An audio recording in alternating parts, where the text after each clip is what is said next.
Hi students, welcome to Veda Max. நம்ம 12ஆம் வகுப்புல அத்தியாயம் 8 வகையீடுகள் மற்றும் பகுதி வகைக்கெழுக்கள்ங்கற பாடத்துல பயிற்சி 8.6ல இரண்டாவது கணக்கு பார்க்கலாம். u of x, y, z ஓட மதிப்பு x y² z³ ஓகேங்களா?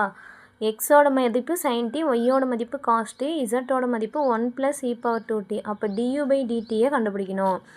du/dt வேணும்னா நமக்கு என்ன தெரியும்? ∂u/∂x இன்ட்டு இங்கே பகுதியில் என்ன இருக்குது எக்ஸு அதே தான் dx/dt ஓகேங்களா plus ∂u/∂y into dy/dt plus ∂u/∂z ஏன்னா z வரைக்கும் கொடுத்துருக்காங்க dz/dt இதுதான் வந்து இதோட ஃபார்முலா. இப்போ ∂u/∂x கண்டுபிடிக்கலாங்களா? ∂u/∂x எக்ஸை பொறுத்த வகையிட்டால் நமக்கு என்ன கிடைக்கும்? யூவை எக்ஸ் இருக்கிறதுனா எக்ஸ் வகையிட்டா 1 y² z³ ஏன்னா பெருக்கல் இருக்கிறதுனால அப்படியே எழுதிக்கணும். அடுத்தது ∂u/∂y ஒய்யை பொறுத்த வகையிட்டா என்ன கிடைக்கும்? இந்த அதாவது பவரில் இருக்கிறது முன்னாடி வந்துருங்களா? முன்னாடி வந்துடும். எக்ஸ் இருக்குது, பவர்லேருந்து 1 குறையணும், 2லேருந்து 1 குறைச்சா 1, அது 1 போட தேவையில்லை z³ ஓகேங்களா? அடுத்தது ∂u/∂z இசட்டை பொறுத்த வகையிட்டா என்ன கிடைக்கும் நமக்கு? இங்கே பவரில் 3 இருக்குது, அது முன்னாடி வந்துடும். அடுத்தது இந்த எக்ஸு y² அப்படியே இருக்குது, அந்த இசட்டு பவர் முன்னாடி கொண்டு வந்துட்டு பவர்லேருந்து 1 கழிக்கணுங்களா? 1 கழிச்சா 2ன்னு வந்துருங்களா? இதுதான் வந்து ∂u/∂x, ∂u/∂y, ∂u/∂z மதிப்பு. அடுத்தது dx/dt கண்டுபிடிக்கணும். எக்ஸை வந்து டீயை பொறுத்து வகையிட்டா என்ன கிடைக்கும்? sin t வகையிட்டா cos t. அடுத்தது dy/dt ஒய்யை வந்து வகையிடணுங்களா டீயை பொறுத்து? அப்போ cos t வகையிட்டா -sin t. dy அதாவது dz/dt ஓகேங்களா? இசட்டை வந்து வகையிட்டா நமக்கு என்ன கிடைக்கும்? டீயை பொறுத்து வகையிடணும். இங்கே 1 இருக்குது, 1 வகையிட்டா 0 வந்துடும். அடுத்தது இங்கே என்ன இருக்குது? e⁻²t e⁻²t வகையிட்டா e⁻²t தான் எகெயின் இந்த 2t வகையிட்டா 2.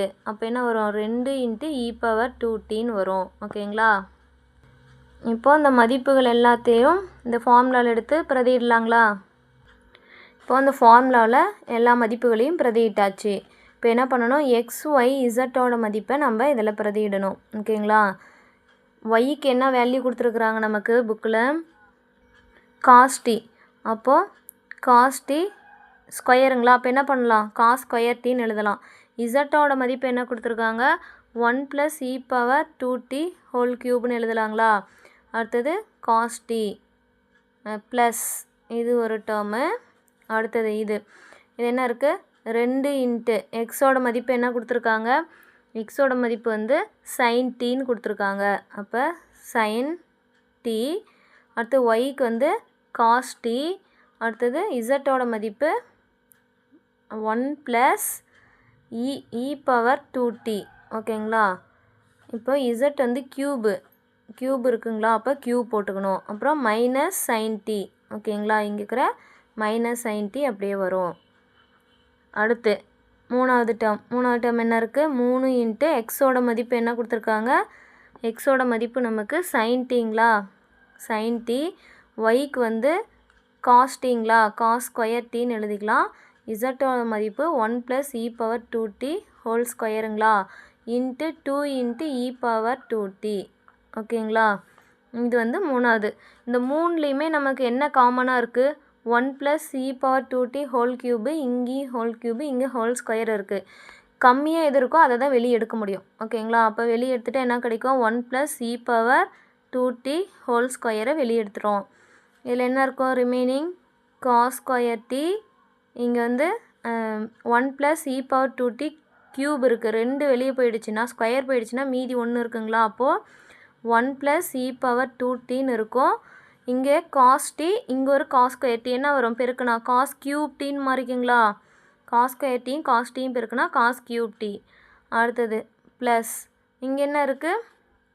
2 sin t இருக்குது. இங்கே வந்து க்யூபில் ஸ்கொயர் வெளியே போயிடுச்சுன்னா ஒரு டைம் இருக்கும். இங்கே என்ன இருக்குது? 2 sin t பெருக்குனா sin² t × cos t ஓகேங்களா? -2 sin² t × cos t. அதுக்கப்புறம் இதில் க்யூபில் ஸ்கொயர் போயிடுச்சுன்னா ஒரு டைம் இருக்கும். ஓகேங்களா, ஒரு டைம் இருக்கும். அடுத்தது மூணாவதுல என்ன இருக்குது, இங்கே இது ஃபுல்லாக வெளியே எடுத்துட்டோமா, வெளியே எடுத்தோட்டி இங்கே ஒரு 2 இருக்குது, இங்கே ஒரு 3 இருக்குது. 2 பேருக்குன்னா 6 e⁻2t. அடுத்தது இங்கே என்ன இருக்குது, இது ஃபுல்லாக வெளியே எடுத்தாச்சு. அப்போது sin t × cos²t. ஓகேங்களா, இப்போது இதெல்லாம் வெளியே எடுத்ததுக்கப்புறம் இந்த டேர்ம் மட்டும் இருக்குது. இப்போ என்ன பண்ணலான்னா இதை எப்படியாவது சிம்பிளிஃபை பண்ண முடியுமான்னு பாருங்கள். அதாவது 2 sin t cos t-யோட மதிப்பு sin 2t. ஓகேங்களா, இது ஒரு ஃபார்முலா. sin 2t, அதாவது 2 sin t cos t-யோட மதிப்பு sin 2t. ஆனால் நமக்கு என்ன இருக்குது, 2 sin² t cos t-ன்னு இருக்குது. அப்போ என்ன பண்ணலாம், 2 இங்கே என்ன பண்ணணும், sin² t-யை sin t cos t × sin t-ன்னு எழுதலாங்களா. sin t 2 time split பண்ணி எழுதுகிறோம். அப்போது sin 2t × sin t-ன்னு வரும். ஏன்னா இந்த sin t அப்படியே வந்துடும். ஓகேங்களா, இது வரைக்கும் தான் 2 sin t, இந்த sin t அப்படியே வரும். ஓகேங்களா, அதை வந்து இங்கே எழுத போகிறோம். எப்படி எழுதுனா 1 + e⁻2t². அடுத்தது இங்கே 1 + e⁻2t × cos³ அடுத்தது மைனஸ், இங்கே வந்து மைனஸ் இருக்கிறதுனால மைனஸ் என்ன இருக்குது, sin 2t × sin t. அடுத்து 1 + e⁻2t. இங்கே என்ன இருக்குது, plus 6 e⁻2t sin t × cos²t.